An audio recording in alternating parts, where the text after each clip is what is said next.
Capítulo 15. O Sneffels tem 5.000 pés de altura.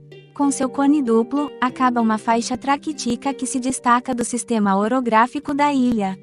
De nosso ponto de partida, não conseguíamos ver seus dois picos perfilar-se no fundo acinzentado do céu. Eu só via uma enorme calota de neve abaixada na fronte do gigante. Caminhávamos em fila, precedidos pelo caçador, que subia por trilhas estreitas onde duas pessoas não podiam caminhar de frente. Era quase impossível conversar. Além da muralha basáltica do fiord de Stap, apareceu em primeiro lugar um solo de turfa herbácea e fibrosa, resíduo da antiga vegetação dos pântanos da península. A quantidade desse combustível ainda inexplorado seria suficiente para aquecer toda a população da Islândia por um século. A vasta turfeira tinha geralmente 70 pés de altura se medida do fundo de certas ravinas, e apresentava camadas sucessivas de detritos carbonizados, separados por folhas de tufo poroso. Como verdadeiro sobrinho do professor Lidenbrock, e apesar de minhas preocupações, observava com interesse as curiosidades mineralógicas exibidas naquele vasto gabinete de história natural. Ao mesmo tempo, reconstruía em minha mente toda a história geológica da Islândia. Com certeza, aquela ilha tão curiosa saíra do fundo das águas numa época relativamente moderna. Talvez continue a crescer por um movimento insensível. Se o fato se confirmar, só é possível atribuir sua origem à ação de fogos subterrâneos. Nesse caso, portanto, a teoria de Humphrey Davy, o documento de Saknussemm e as pretensões de meu tio irão por água abaixo. Essa hipótese levou-me a examinar com atenção a natureza do solo, e logo percebi a sucessão de fenômenos que presidiram a sua formação. Sem qualquer terreno sedimentar, a Islândia compõe-se unicamente de tufo vulcânico, ou seja, de um aglomerado de pedras e rochas de textura porosa. Antes do surgimento dos vulcões, era composta por um maciço que se ergueu lentamente acima das ondas pelo impulso das forças centrais. O fogo interior ainda não irrompera. Mas, mais tarde, escava-se diagonalmente uma grande fenda, do sudoeste ao nordeste da ilha, pela qual se espalhou pouco a pouco toda a massa traquitica. O fenômeno aconteceu sem violência, a saída era enorme, e as matérias fundidas repelidas das entranhas do globo estenderam-se tranquilamente em vastos lençóis ou massas onduladas. Nessa época apareceram os feldspatos, os sienitos e os porfiros. Graças, porém, a esse derramamento, a espessura da ilha aumentara consideravelmente, assim como sua força de resistência. Dá para imaginar a quantidade de fluidos elásticos que se armazenou em seu seio, quando deixou de oferecer qualquer saída após o esfriamento da crosta traquitica.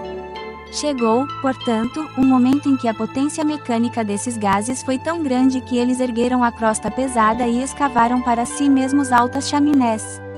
Daí o vulcão formado pelo erguimento da crosta e depois a cratera subitamente perfurada no topo do vulcão.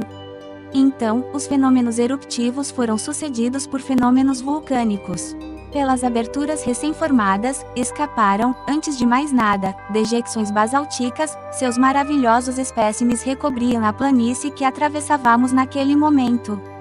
Caminhávamos sobre rochas pesadas de um cinza escuro, moldadas em prismas com bases hexagonais pelo resfriamento. Ao longe via-se um grande número de cones achatados, outrora bocas e gnivomas. Em seguida, esgotada a erupção basáltica, o vulcão, a cuja força se reuniu à das crateras extintas, cedeu passagem às lavas e àqueles tufos de cinzas e escórias cujas longas correntes eu via semeadas pelos seus flancos como uma cabeleira opulenta. Eis a sucessão de fenômenos que constituíram a Islândia, todos provenientes da ação do fogo interior, e supor que a massa interna não continuasse num estado permanente de incandescente liquidez era loucura. Era loucura principalmente pretender atingir o centro do globo. Tranquilizava-me, portanto, quanto ao desfecho de nossa aventura enquanto caminhávamos para tomar o Sneffels de assalto. O percurso tornava-se cada vez mais difícil, o solo erguia-se, os estilhaços de pedra vibravam, e era preciso a máxima atenção para evitar quedas perigosas. Hans avançava tranquilamente, como se andasse por um terreno uniforme, por vezes desaparecia atrás dos grandes blocos, e momentaneamente o perdíamos de vista, então um assobio agudo de seus lábios indicava a direção que deveríamos seguir. Muitas vezes também parava, pegava alguns pedaços de rochas e dispunha-as de forma adequada, formando assim balizas para indicar o caminho de volta. Boa precaução em si, que os acontecimentos futuros tornaram inúteis. 3 horas de caminhada extenuante levaram-nos apenas à base da montanha. Ali, Hans fez sinal para pararmos e compartilhamos um almoço frugal. Meu tio engolia porções duplas para ser mais rápido. Só que, como essa parada para a refeição era também uma parada de descanso, teve de aguardar a boa vontade do guia, que só deu o sinal de partida 1 hora depois. Os 3 islandeses, tão taciturnos quanto seu companheiro caçador, não abriram a boca e comeram com sobriedade.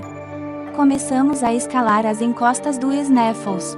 Por uma ilusão de ótica frequente nas montanhas, seu pico nevado parecia bem próximo, mas como demoraríamos para atingi-lo?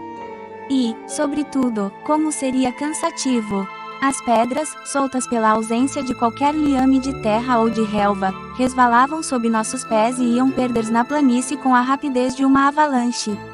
Em alguns trechos, os flancos do monte formavam um ângulo de pelo menos 36 graus com o horizonte. Era impossível escalá-los, e essas ladeiras pedregosas tinham de ser contornadas não sem grandes dificuldades. Então ajudávamos uns aos outros com nossos bastões. Não posso deixar de dizer que meu tio mantinha-se o mais perto possível de mim, não me perdia de vista e várias vezes seus braços constituíram um sólido apoio para mim. Quanto a ele, tinha, sem dúvida, um sentimento inato de equilíbrio, pois jamais oscilava. Apesar de carregados, os islandeses subiam com agilidade de montanheses. Ao ver a altitude do cume do Snaefellsnes, parecia-me impossível alcançá-lo por aquela encosta, se o ângulo de inclinação das vertentes não se fechasse.